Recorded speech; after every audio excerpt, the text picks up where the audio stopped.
Welcome to Empress Explains. In this video, I will share with you which crypto wallets I have used in the past 3 years, which I still use and when. Before we begin, this is not a sponsored video from any of the wallets. This is just my personal experience with the wallets that I'm gonna speak about, and might not be the experience that you had, but just my personal standpoint and how I see things based on that. Hi, I'm Vana and I make crypto make sense. In last 3 years, I tested a lot of wallets. And one of the reasons is also that I was very active in the testnet. So that was part of it. But I tested MetaMask, Rainbow, Zerion, Family Wallet, Leap Wallet, Kepler, Phantom Backpack, and Coinbase Wallet, of course, and many others that I probably forgot. But I don't use all of them anymore, and I selected a couple to share with you what I like about them and what I use them for. MetaMask was my first wallet, and it was a default both on my browser and on my phone.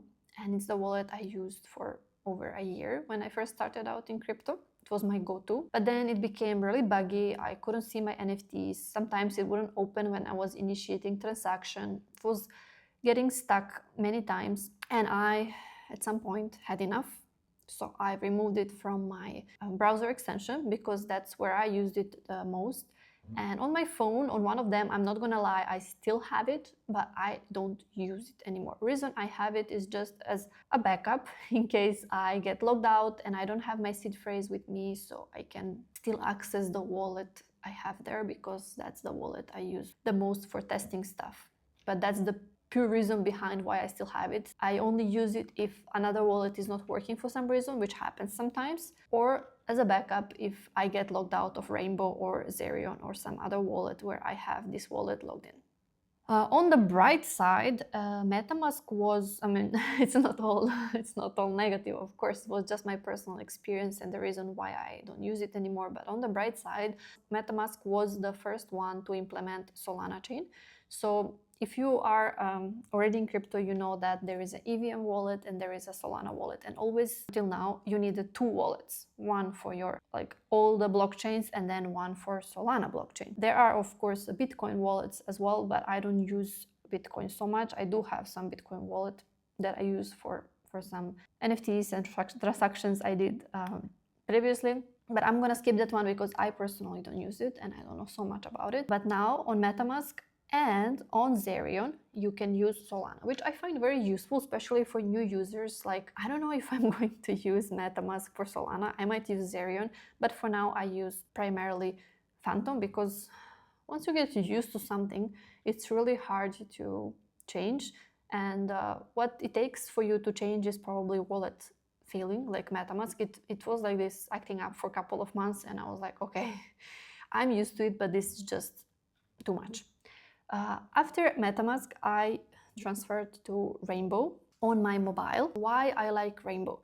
Rainbow has a great UI and you can see all your tokens on different chains without having to switch the chain. So on MetaMask, you have to select a different chain on the top to see the tokens on that chain. In Rainbow, you can see all of them together. Maybe somebody prefers to see them separately, but I kind of prefer to see all my money where it is. And of course, some small tokens that are low in value, you will not see them. But what I also like about Rainbow, it's very simple to use. It shows most of my NFTs, and very important, it shows my DeFi positions. So I staked some Kaito, I have some virtual stakes, some Vader, and I have some Bera staked as well. And I can see this very neatly inside my Rainbow wallet. They also have some rewards in Ethereum they give weekly. To be honest with you, I swapped on Rainbow a lot because they also have low fees for transactions, not for all, but for some. And I only got rewards once, like $4 on one wallet, and I have another wallet that I only use to receive payments for my content. There I receive like $15 for just transferring, like swapping the tokens and transferring to my savings. I will speak about where I keep my savings maybe in the next video. What is limiting in Rainbow for me personally, as I mentioned previously, I do a lot of testnet and Rainbow does not support the testnets. Maybe it supports some, but it didn't support Mona testnet and Sophon. So for those, I had to install a different wallet. So on my phone, I still use MetaMask, or I use Zerion for testnets, depending on where are they available. Or mostly, to be honest with you, I use my desktop for doing testnet stuff. And on desktop, I have a Rabby wallet. So the next wallet I'm going to talk about is Rabby. I use it only on computer. I haven't tried to use it on my phone, so I really cannot speak about that. But I installed it, I think, 7 or 8 months ago, maybe even more. So once I stopped using MetaMask, I installed Rabby. And what I really like about Rabby is that it has a gas vault. So meaning that if you are missing gas, whether it's on Bear, whether it's on Ethereum, on whatever chain it supports, and you don't have that token to pay for transaction, you can use the money from that vault that you can top up occasionally to be able to complete transaction without having to go to centralized exchange and buy Bear, or without having to swap or bridge to Bear chain, which I find really useful. The thing that I don't personally like about Rabby is that it's not very intuitive how to use it. So as I say, whatever I share in this video is my personal experience. It might be completely different for you, but it's my YouTube channel, so I can share what I think. And you will watch it if you're curious. But joke aside, it doesn't show all my NFTs. It does show DeFi positions, and all the chains are kind of together, which looks confusing to me, but it's really working good enough.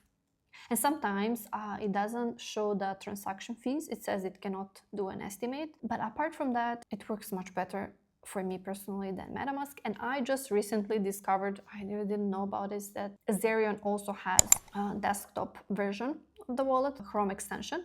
So I added it, I think 2 weeks ago, when I started doing boundless beta mainnet testing, and I'm gonna give that a go. And maybe there will be another wallet about Zerion, and there will be another video about how Zerion desktop is for me.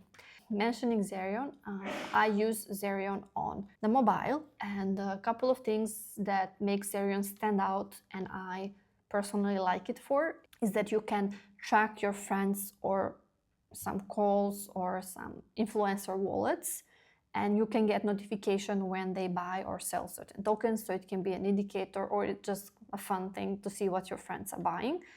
You can also see at what price you bought a token and at what price you sold it, which I find very useful. Like, you can see I bought virtuals at this price and I sold it at this price. At other wallets, you have to check the date and the time that you bought and sold if you want to calculate. I mean, you can use, of course, a wallet tracker, and you can use different apps that you can show you this. But I think it's really cool that you can see it inside Zerion wallet. Zerion also has a nice rewards program that you can grow in levels and mint your own NFT that can evolve. You can earn XP for performing tasks, and I think it's really good for new users because it's kind of interactive. So you can bridge, you can swap, you can do certain tasks and grow your levels and earn XP, have fun, and learn about how crypto works, how DeFi works, and I think it's really cool, fun, and useful. Even if you are not a new user, it can be still fun and useful. There is some kind of rush dopamine when we earn XP. We feel like we are doing some game and stuff.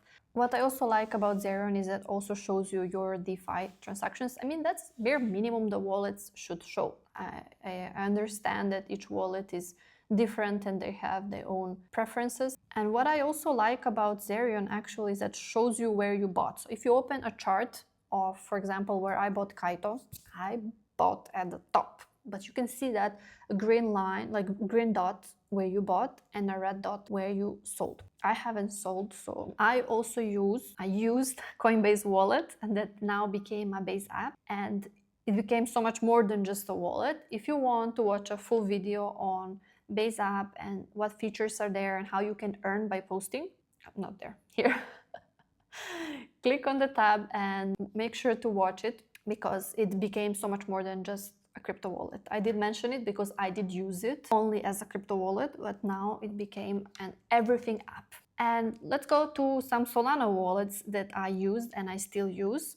As I mentioned, you can use Solana on Zerion, and that's great, but there are still some people like me that are used to use separate wallet for Solana for different reasons, not to make it easy. Maybe we're just like used to it. Maybe we like trading on a separate wallet. We don't like to keep everything together. I use different wallets for Solana. I used Phantom, Backpack, Leap wallet, Kepler wallet. Leap and Kepler I mostly used for some tasks and staking some token. And on desktop I use both Backpack and Phantom. Phantom also added different chains recently. They added Bitcoin and they added other chains. So okay, let's rewind. When I started, there was an EVM and Solana wallet, and that's it. And now wallets have to compete with each other. So MetaMask and Zerion added on one side Solana, and Solana wallets like Phantom and also Backpack on other side, they had to add other chains. Phantom added Ethereum, they added Base, they added Monad testnet, they also added Sui and Polygon. I can say that I still use it only for Solana. I did use it for some Monad testnet tasks because I think you can also become eligible with this wallet for a Monad airdrop. I can say what I like about Phantom wallet, that it's easy to use. I used it a lot when I was trading. You can access a lot of dApps within the wallet itself, so you don't really need to install anything. You just go to browser and it shows you trending tokens, it shows you the dApps that you could use, and for me it's very easy. For now I only have Solana there and I've staked it. They have a new option to stake your Solana and get 9% API per year, and that's a liquid staking, so you can unstake it anytime, and for me it was a no-brainer. To be honest with you, there is no perfect wallet, at least not for me and not yet. I'm sure in the future there will be one that I can say you can do everything. You can use Solana, you can use EVM, you can have dApps, and I'm not even sure that I would like to have one wallet for everything, and that's just me. I kind of prefer using different wallets for different purposes. So to summarize, I use Rainbow for clean UI and seeing my NFTs and DeFi positions. I use Rabby on my MacBook desktop and testnets. I use Zerion for tracking my portfolio, to track who bought what and when I bought things and am I in profit or not. And of course I'm trying to grow my level there. And I use Phantom for Solana, and on my desktop I use both Phantom and Backpack wallet. If you found this helpful, if you learned something about the wallet, or if you just want to share what wallet you use and why, my comments are always open. In the next episode of Empress Explains, I'll be talking about the difference between centralized and decentralized exchanges and what you should be aware of. And until then, see you in the next video.